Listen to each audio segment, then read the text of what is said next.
आज हम वाक्य के भेद जानेंगे। प्रश्न नंबर 3 है, वाक्य के भेद बताइए। इसका उत्तर देखिए। वाक्य को 2 आधारों पर बांटा जाता है।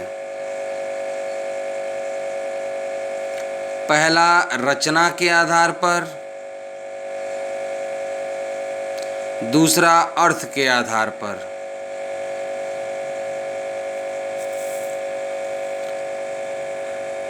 रचना के आधार पर वाक्यों के प्रकार। पहला पॉइंट, रचना के आधार पर वाक्यों के 3 प्रकार हैं। सरल वाक्य ए, सरल वाक्य बी, मिश्रित वाक्य सी, संयुक्त वाक्य। ए, सरल वाक्य। सबसे पहले सरल वाक्य, जिन वाक्यों में एक या एक से अधिक कर्ता होते हैं और एक क्रिया होती है। एक या एक से अधिक कर्ता और एक क्रिया होती है, उसे सरल वाक्य कहते हैं। इसका उदाहरण देखिए।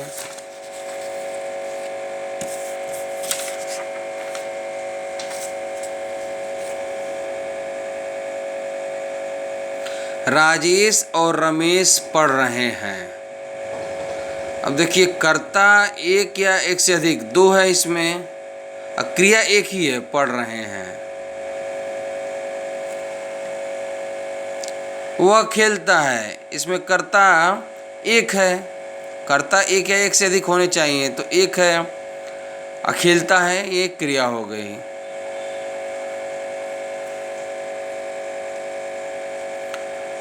दूसरा इसमें मिश्रित वाक्य। मिश्रित वाक्य, जिस वाक्य में एक प्रधान वाक्य और एक या एक से अधिक आश्रित उपवाक्य। आश्रित उपवाक्य माने जो प्रधान वाक्य पे आधारित हो। प्रधान वाक्य वो है जैसे कोई जो बात करता है या जो जिसके बारे में कहा जा रहा है, वो प्रधान वाक्य हो जाएगा, और जो चीज़ कहा जाता है वो आश्रित उपवाक्य हो जाता है।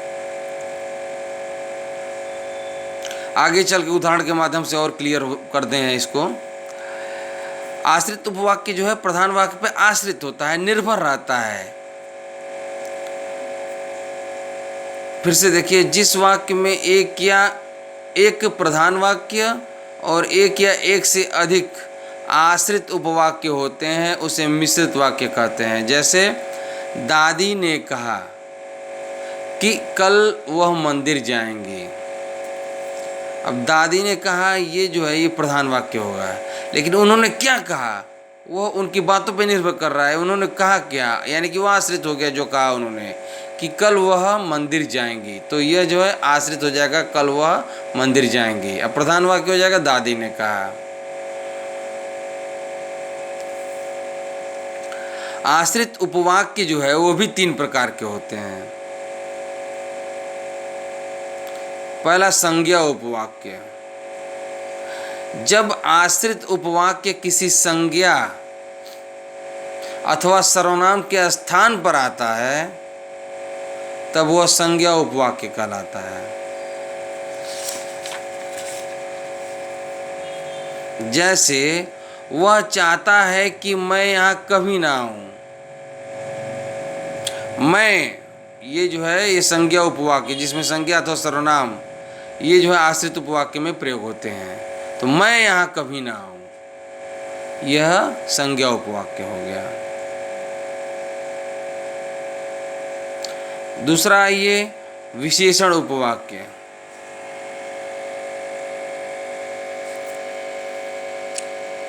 इन वाक्यों में आश्रित उपवाक्य मुख्य उपवाक्य में आए संज्ञा या सर्वनाम की विशेषता बताता है।